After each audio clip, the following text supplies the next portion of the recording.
और इस शोर को हमें रेगुलेट करने की जरूरत है। तो सवाल खड़ा होता है, ये प्रश्न उठा कौन रहा है, क्यों उठ रहा है और कौन लोग उठा रहे हैं, इसके पीछे का मकसद क्या है? क्योंकि अगर शोर नहीं है तो डेमोक्रेसी नहीं है। अगर शोर नहीं है तो लोकतंत्र नहीं है। अगर शोर नहीं है तो हमारे और आपके अधिकार नहीं है। राजशाही में लोगों को शोर करने की इजाजत नहीं थी। सामंतवाद में आपको शोर करने की इजाजत नहीं थी। आपने क्यों देश की आजादी के समय लोकतंत्र की बात की?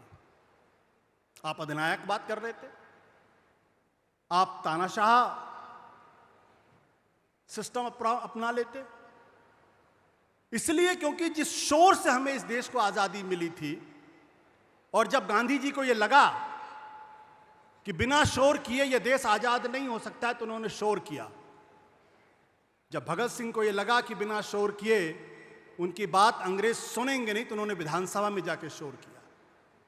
तो शोर तो अच्छा लगता है, शोर तो करना पड़ेगा। और जो उनको शोर से तकलीफ है,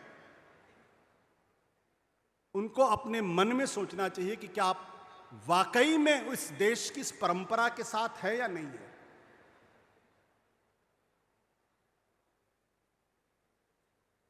वो वाकई में इस देश के लोकतंत्र को समझते हैं या नहीं समझते। लोकतंत्र को लेकर उनकी परिभाषा क्या है,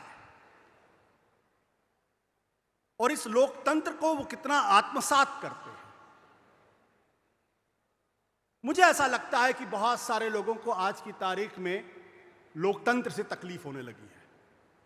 इसलिए वो कहते हैं कि शोर को रेगुलेट करिए।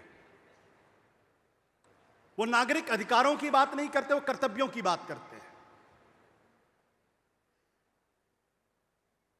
तो ये क्या है, इसके पीछे की सोच क्या है, इसके बारे में भी हमें सोचना पड़ेगा।